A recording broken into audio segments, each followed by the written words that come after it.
finals, and you saw visions of the future of this franchise, and it involved an MVP. Please explain, Rostradamus.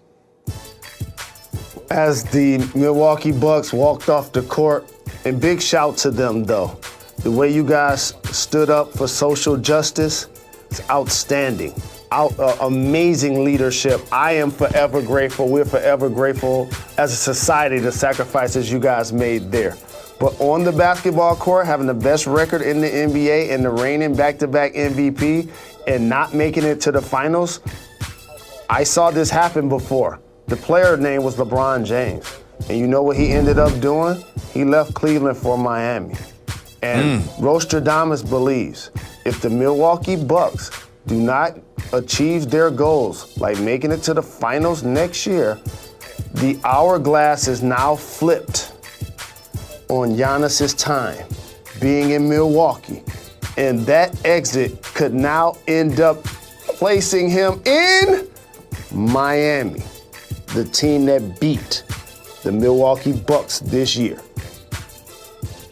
So what you are saying is if the Bucks don't perform up to expectations, Giannis will leave Milwaukee and head to the Miami Heat, just to confirm.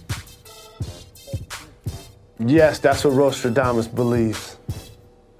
Wow. Jalen, we have a huge Titans-Bills achieve their goals and really be looked at on the level of like those other top tier NFC teams. They got to get healthy and they got to improve their communication. And you mentioned Drew Brees dinking and dunking, but there was something else going on at the quarterback position for the Saints that was very curious. Sean Payton kept going back to what I call the Taysom Hill experience. They put him in early in the game. Some strange things happened with Taysom Hill. And then while he did, throw the ball all over and not play well. He did get one touchdown towards the end, but it's 3rd and 4, and you're taking Drew Brees off the field in a key situation and putting Taysom Hill on the field. What does that tell you about Sean Payton's sort of philosophy to this quarterback position with the Saints? Well, Sean Payton's an offensive genius, and he and Drew Brees are respectfully understanding his challenges because that touchdown that Taysom Hill ran in that action, that was something that unlocks their offense. When you have Kamara going in one direction and he's able to run that in the way he did, that's not a play that Drew Brees could have made. And so they do a good job of having both of their backs out there and throwing them to him out of the backfield and showing lots of variations. But I'm not going to necessarily overreact to Taysom Hill taking snaps on big downs. It's going to be scrutinized when they don't work. I think the bigger conversation, it further acknowledges that he's not the starter he's not the guy to replace Drew Brees when it's all said and done because he's still being used more like a gadget player at that position, which is okay because he's really effective and you want to get him on the field. You know Jameis Winston is sitting on that sideline being like, I might get a shot at this before the year's over. Like, Jameis is there being like, Drew doesn't look great, especially in the first half. And there's a part of him that's saying, I could be what Teddy Bridgewater was last year, except without being an injured Drew Brees that he replaces. We will keep an eye on that. But there's something that was happening in that game that needs to be addressed. And that is the quarterback play of Justin Herbert, as I call him, Justin Herbert. He was not even taking first team snaps. Comes in the game for Tyrod Taylor, who had a punctured lung due to the medical team of the Chargers. And look at these deep balls that he throws. Like, he throws a great ball. He looks so good. And he was just inches away from getting that fourth down conversion to lead his team potentially to a victory over the Saints. I just want to recognize how well he has played as when you do your face in the hands thing, it really bothers me. Is it because I called him Air Bear? Air Bear is just the French pronunciation of his last name, Jill. It's not a nickname. It's just the French pronunciation of his last name. It is not a nickname. Go ahead, do your thing. Well, no, I was going to say how this was an imperfect storm for the Chargers to me because they have one of the few black coaches in the NFL. They had a black starting quarterback who got his lung punctured by the medical staff. He was forced to go in there and do what he said was one of the toughest conversations he's ever had to have, and that's tell Tyrod Taylor that he's not going to be the starting quarterback. Now that's black on black crime in the NFL. Well, when you look at the way that Justin Herbert has played, you would keep him as a starting quarterback yourself, wouldn't you, Jalen? Be honest. Look at these balls.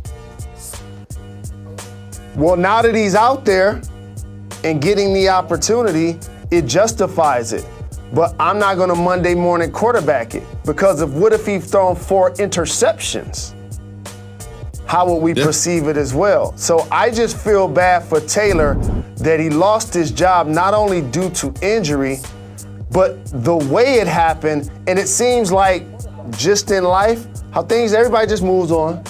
Everybody just moves on. And I want everybody to always remember that when you have your personal pain, depression, or anxiety, there'll be a lot of people to tell you how much, hey, I got your back, I care, I listen, I care. But ultimately, that's how I felt about that situation last night. I just felt like he got done, made me feel like I wanted to express that. Understood. Well, Jalen, obviously the tragic injury to Dak Prescott, the reverberations continue to echo day after day after day since it happened. And the latest is Stephen Jones, not Jerry Jones, was on the radio and 105.3 The Fan, and here's what he said. The stance has been that the plan was for Dak to be the Cowboys quarterback for the long haul, and that was Dak's message too. After yesterday, did that change, and do you see that changing in the future? Absolutely not. You know, Dak's such a warrior, and he's been through a lot, and he's always overcome it, and this is going to be no exception. Anyone can overcome anything and beat Dak. Jalen, he said that Dak is the face of the franchise. What do you think about that sentiment from Stephen Jones? I'm going to keep going back to this example. NFL players do not have guaranteed contracts other than their signing bonus. We've talked about that. We've had Richard Sherman on the show to talk about that. They're in a position when it's time to get paid and you feel like you have leverage, you must do it. I'm happy to see a lot of media members and fans understand that and not vilify the player when they hold out using their leverage to get paid. The example I've been saying all summer is D-Hop needed to leave Houston to get his money from the Cardinals. Once he departed, that allowed Watson to get his money from Houston. And then the owner was going to fire the coach, fire the GM. That's what happened. In Dallas, I feel once they paid Zeke and paid all of the other people, including Amari Cooper and the people on the defense, now in order to pay Dak, they're going to have to choose between him and Zeke contractually. And so now that Dak is injured, you can't tell me that you feel like he's the face of the franchise when you didn't pay him top dollar when he was healthy. Now you're going to be more committed to giving him a long-term deal after he comes off of a compound fracture of his ankle. Either that's going to be a severe discount or it's going to have so many incentives in it that Dak isn't going to want to sign it. That's why I feel like he's not being genuine when he says that.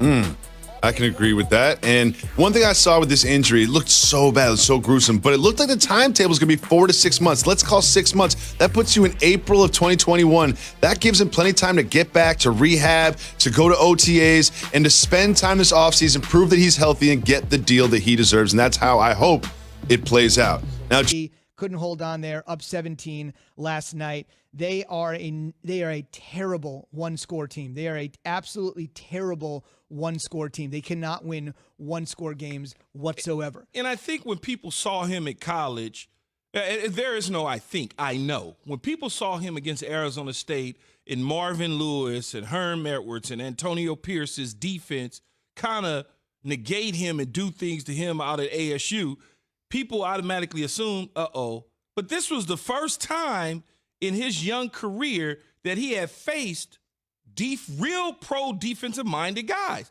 Think about it. Herm Edwards, Antonio Pierce, and Marvin Lewis down at Arizona State dialing up defenses to embarrass the kid on the national stage. And they did that. And that essentially kept him out of the college football playoffs. And that kept him out of college football playoffs, but it also set a narrative in people's mind as, he can't handle the stuff that they're bringing to him. One more thing I want to mention, and this is something that you would know since you covered him in the Pac-12, and this is why I think this story is great. Burrow's a great story, and if Burrow had come out after his first year at LSU, obviously never would have went first overall.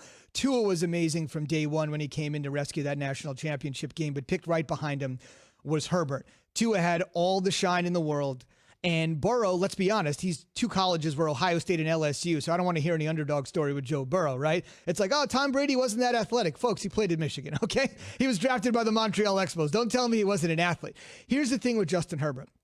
He grew up 1 mile from Autzen Stadium, which is the home of the Ducks. He and his father used to walk to Ducks games, like as a fan. And now, 20 years later, people are walking to Ducks games. His dad is walking to the stadium, and other people got Herbert on their back. Great story, fun, cute. But when he arrived in Eugene,